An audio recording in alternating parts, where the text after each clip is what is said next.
આપના ગામમાં ચાલતા ફરતા ભગવાનના દર્શન કરવા મળે એવા છે.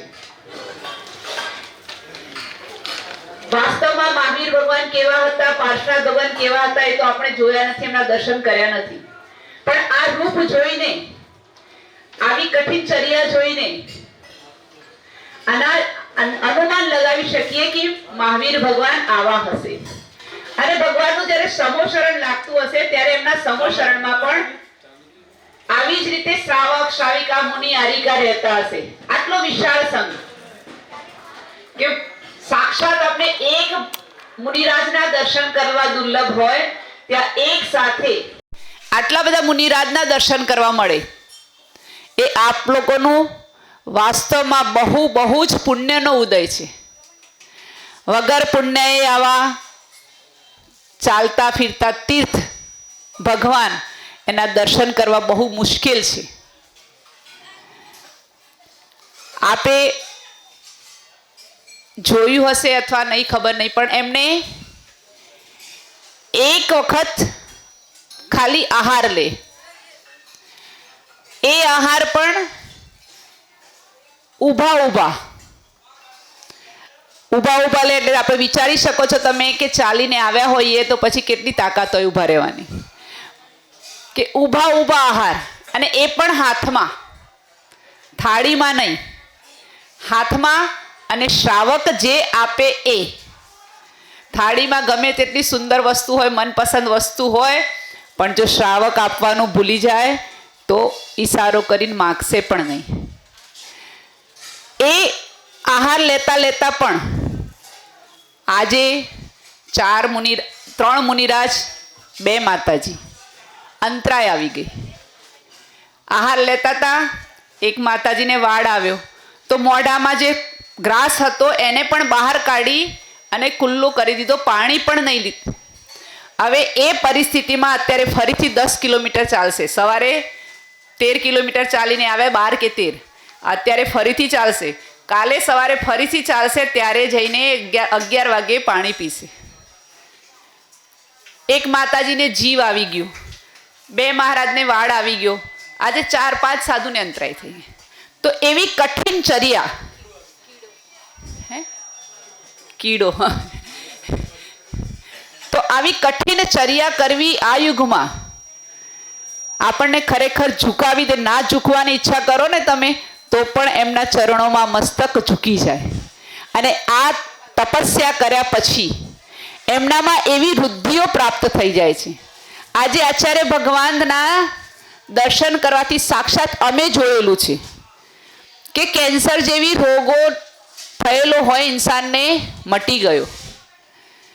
ડૉક્ટરે કોઈ ઓપરેશન કરવાનું કીધું હોય, આચાર્યશ્રીના ભક્તિથી કોઈ દર્શન કરાવે, આચાર્યશ્રી મને આવું કીધું છે, અને જઈને રિપોર્ટ કરાવે તો રિપોર્ટ નોર્મલ બોલે, તમારે તો કશેનું ઓપરેશન કશું કરવાની જરૂર નથી.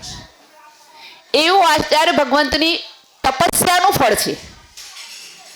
આચાર્ય ભગવંતનું ફળ એમ નહીં કહું, કેમ કે આપણો જૈન ધર્મ ગુણોની પૂજા કરે છે, ને આચાર્ય ભગવંતમાં એવા ગુણો છે કે એ ગુણોથી, એમની તપસ્યાથી કેટલાય લોકો જેની પાસે કશું નહોતું આજે ફેક્ટરીઓના માલિક થઈ ગયા છે. અને એ તપસ્યા દરેક દિગંબર મુનિની પાસે છે. જે મુનિરાજ આટલી કઠિન ચર્યા કરતા હોય, ઠંડી, તન પર એક ધાગો પણ નહીં, ગરમી, હમણાં ખુલ્લા પગે, ઉપર ગરમી, નીચે ગરમી. અત્યારે તો ઠીક છે, માગસર મહિનાની છે, લેકિન જેઠ વૈશાખની ગરમીમાં પણ એ જ રીતે એમનો વિહાર ચાલે. અને એ જ રીતે એમનું પાણી એક જ વાર લેવાનું, જે સવારે 11 વાગે કે 11:30 કે 10:30 વાગે છે લે. એ હાથેથી કેસલોચન કરવાનું, કારણ કે દિગંબર મુનિ પાસે પીછી, કમંડલ અને વધારેમાં વધારે એમની ભણવાની જીનવાણી, એના સિવાય કોઈ પરિગ્રહ નથી. અને કોઈની જોડે કોઈ પણ વસ્તુ માંગતા પણ નથી. જો વાળ એમને કપાવા હોય તો એમની પાસે એમણે પૈસા રાખવા પડે, ન રાખે તો શ્રાવક જોડે માંગવા પડે કે ભાઈ તું મને આપ, મારે નાઈની ત્યાં જવું છે. અને માની લો કે ચલો ના કપાવે અને વધારે તો એમાં જીવ પડી જાય, અને મુનિરાજને અહિંસા મહાવ્રત હોય છે. એક નાનો છોટું કીડી પણ આવી જાય તો કીડીને પણ એ બચાવીને ચાલતા હોય છે.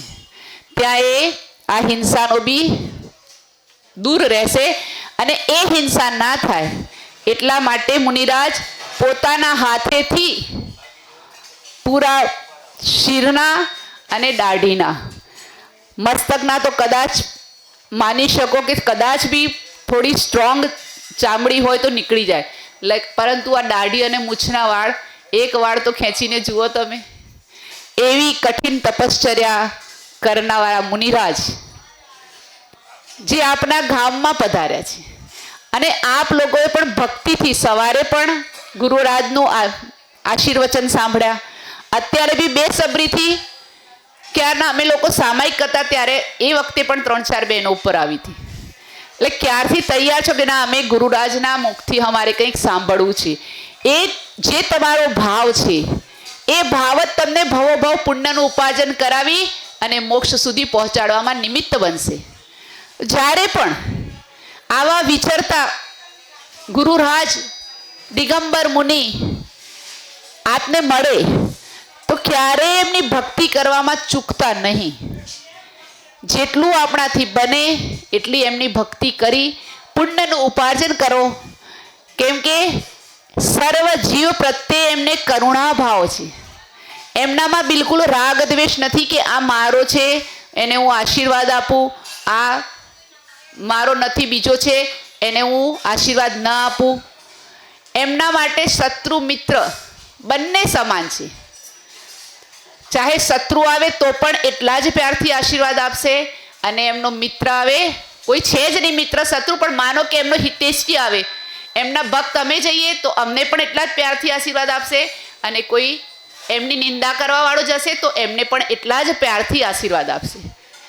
તો એમનામાં રાગ દ્વેષ નથી, અને રાગ દ્વેષથી જે પર થાય છે એ જ કર્મોથી મુક્ત થઈ અને મોક્ષ સુધી પહોંચે છે. તો એ આપને બતાવી રહ્યા છે કે કેવી રીતે અમારે રાગ દ્વેષ છોડવો જોઈએ, રાગ દ્વેષથી મુક્ત કેવી રીતે થવું જોઈએ, એ માર્ગ આચાર્ય ભગવંત બતાવી રહ્યા છે. આચાર્ય ભગવંત જ્યારે પણ એમની નાની ઉંમરમાં 17-18 વર્ષના બાળક જેને કહો એટલી નાની ઉંમરમાં એમણે દીક્ષા ધારણ કરી છે, અને જ્યારથી દીક્ષા ધારણ કરી એકાંત પ્રિય, એકાંતમાં એટલો પુરુષાર્થ કર્યો એમણે જીનવાણી અધ્યયનનો. આજે લગભગ બહુ બધા ગ્રંથ કહીએ તો, ગાથાઓ માનીએ તો જે લગભગ 10,000થી વધારે ગાથાઓ એમને કંઠસ્થ છે, અને એ એમના પુરુષાર્થનું પ્રબળ ફળ છે કે એમણે જે પુરુષાર્થ કર્યો, માર્ગ લીધા પછી માર્ગમાં સાચે આગમમાં શું કહ્યું છે એ આગમના પ્રમાણે એમને અનુસરણ કર્યું, અને એનું ફળ મળ્યું કે આજે એમના ગુરુદેવે એમને એમના પટ પર બેસાડ્યા કે મારા પટને યોગ્ય આ વ્યક્તિ જ છે, અને એ જ ધર્મની દોરીને બહુ સારી રીતે ચલાવશે. તો એવા આચાર્ય ભગવંત આપના નગરમાં પધાર્યા છે, તે આપના પુણ્યની સરાહના કરતે હે. અને આટલું કહીને હું વિરમું છું. બોલો પરમ પૂજ્ય આચાર્ય ભગવંત શ્રી સુનિલ સાગરજી ગુરુદેવ કી